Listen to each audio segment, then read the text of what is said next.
मित्रों राधे राधे। मित्रों, आज हम बात करेंगे वृषभ लग्न में चंद्र का 12 भावों में क्या फल मिलता है। कल हमने बात करी थी वृषभ लग्न में सूर्य का 12 भावों में फल। आज हम चंद्र को देखते हैं कि वो वृषभ लग्न के 12 भावों में क्या फल देता है। तो इससे पहले हम अपना वीडियो शुरू करते हैं। आप हमारे चैनल को सब्सक्राइब करें, लाइक करें, और जो कोई आपको जानकारी लेनी हो या हम इस वीडियो को और कैसे अच्छा कर सकते हैं तो प्लीज़ कमेंट करें, ताकि हम आपको भविष्य में और भी अच्छी रूप से आपको जानकारी उपलब्ध करा सकें। तो वृषभ लग्न में चंद्र का 12 भावों में फल।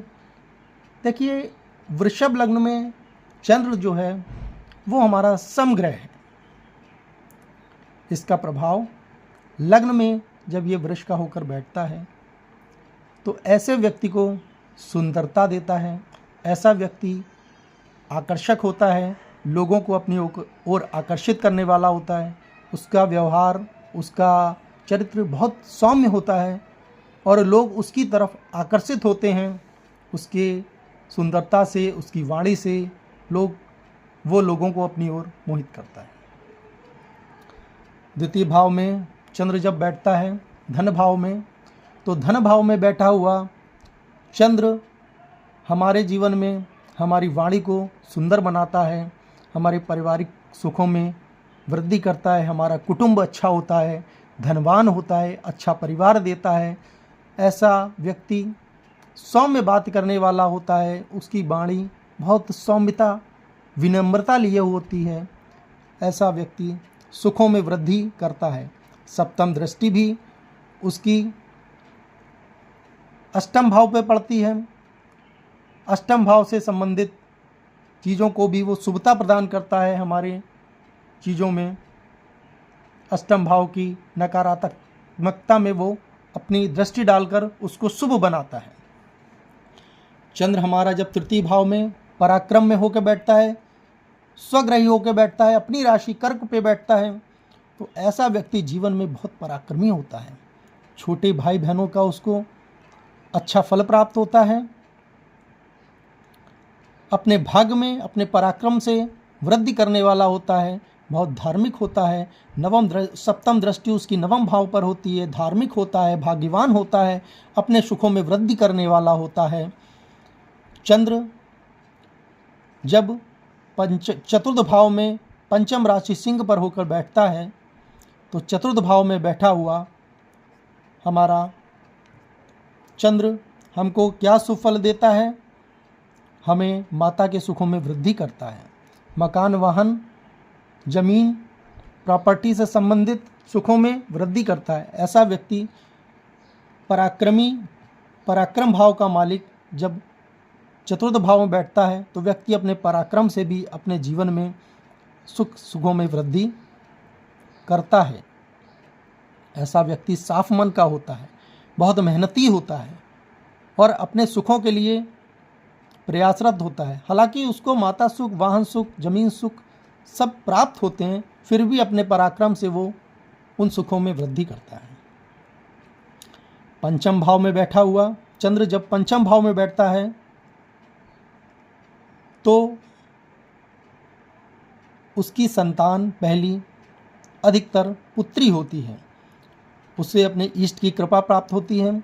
पंचम भाव उसका शुभ होता है, उसके बच्चे अच्छे होते हैं, सुख में वृद्धि करने वाले होते हैं, उसकी शिक्षा अच्छी होती है, अच्छी शिक्षा प्राप्त करते हैं बच्चे,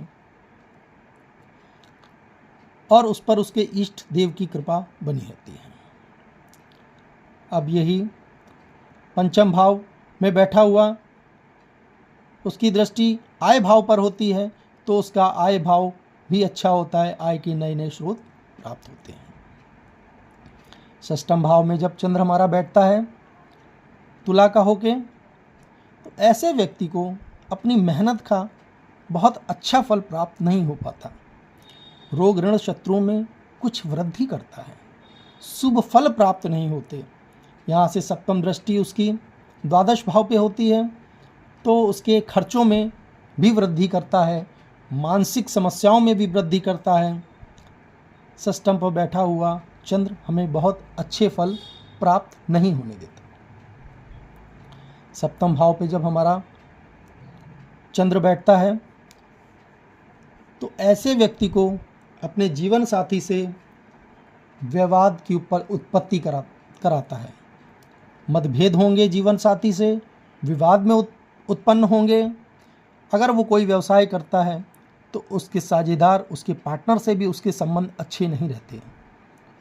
और अगर ऐसे में चंद्र के साथ यहाँ पर किसी पाप ग्रह राहु या शनि की दृष्टि हो या वो युति बना के बैठे हों तो ऐसे व्यक्ति को अपने वैवाहिक जीवन को भी सफल नहीं होने देता, उसकी साझेदारी पार्टनरशिप को भी व्यवसाय में सफल नहीं होने देता। और एक दृष्टि अपने लग्न में पड़ती है और उसका लग्न आत्मविश्वास भी कमज़ोर करता है। अब हमारा चंद्र जब अष्टम भाव पर बैठता है तो जीवन की कई प्रकार की समस्याएं, हमारे स्वास्थ्य से रिलेटेड, दुर्घटना से रिलेटेड कई समस्याओं को हमारे आगे लाकर खड़ा कर देता है। किंतु जब वो अष्टम में बैठता है तो हमारे सुखों में कमी आती है, पर ऐसा व्यक्ति जीवन में गूढ़ विषयों का कुछ जानकार होता है, उसे धार्मिक या ज्योतिष या तंत्र मंत्र की कुछ जानकारी होती है और ऐसे कार्यों की कुछ रुचि होती है और वो उसमें कुछ जानकारी अपने पास रखता है। यही चंद्र हमारा जब नवम भाव में बैठता है, भाग्य भाव में बैठता है, तो ऐसा व्यक्ति पराक्रम घर का स्वामी होकर चंद्र जब भाग्य में बैठता है तो अपने पराक्रम से अपने भाग्य में वृद्धि करता है।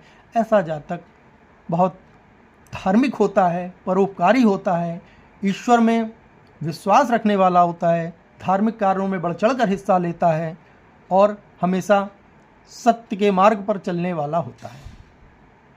यही चंद्र मित्रों जब दसम भाव में अपने कर्म भाव पर बैठता है तो कर्म भाव पर बैठा हुआ व्यक्ति बहुत मेहनती होता है, वो अपने व्यापार को बढ़ाने वाला होता है, अपने पिता से उसके संबंध अच्छे होते हैं। ऐसा व्यक्ति कुछ चंद्र से जुड़े हुए तत्वों पदार्थों का व्यवसाय कर सकता है, तरल पदार्थों का व्यवसाय कर सकता है और उनमें वृद्धि प्राप्त कर सकता है। यहाँ से बैठा हुआ चंद्र की दृष्टि चतुर्थ भाव पर होती है, उसके वाहन जमीन जायदाद माता के सुखों में भी वृद्धि करता है। अब यही चंद्र हमारा जब एकादश भाव में बैठता है तो एकादश भाव में बैठा हुआ मीन का चंद्र हमारी आय में वृद्धि करता है, हमारी आय के स्रोत बढ़ाता है। चंद्र से संबंधित, दूध दही से संबंधित भी कार्य क्षेत्रों से हमको लाभ प्राप्त होता है, मित्रों से हमको लाभ प्राप्त होता है, हमको बड़े भाई से लाभ प्राप्त होता है, हमको पिता सुख में वृद्धि करता है, हमको व्यवसाय से लाभ दिलाने वाला होता है। ऐसा व्यक्ति की आय में बढ़ोतरी होती है और मित्रों से शुभ फल प्राप्त करता है। अब हम देखते हैं कि द्वादश भाव में जब चंद्र बैठता है तो द्वादश भाव में चंद्र जब मेष राशि पर बैठा होता है तो वो, चूँकि द्वादश भाव हमारा खर्चों का, व्यय का भाव है, तो इसलिए हमारे व्ययों में वृद्धि करता है। हमें मानसिक रूप से परेशान भी होना पड़ता है, हमको मानसिक तकलीफ़ों से गुजरना पड़ता है। हमको चूँकि 12 में बैठा हुआ चंद्र हमको मानसिक तकलीफ़ें देगा, लेकिन विदेश यात्रा योग भी बनाता है। ऐसा व्यक्ति बाहर विदेश में जाकर अपने जन्म स्थान से दूर जाकर बहुत लाभ प्राप्त करता है। इसकी एक सप्तम दृष्टि हमारे षष्ठम भाव पर भी पड़ती है। षष्ठम भाव पर इसकी जो दृष्टि पड़ती है वो हमारे षष्ठम भाव में के शत्रु, ऋण, रोगों को बढ़ाने वाली होती है। अतः 12 घर में द्वादश भाव में चंद्र हमें बहुत अच्छे परिणाम नहीं देता। तो मित्रों, आज हमने जाना कि चंद्र का हमारे जन्मांक में, वृष लग्न के जन्मांक में चंद्र का प्रत्येक भाव पर बैठने का क्या अलग अलग फल होता है।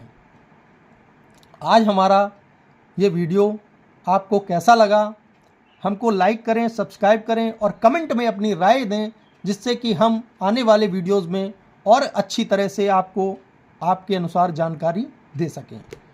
राधे राधे।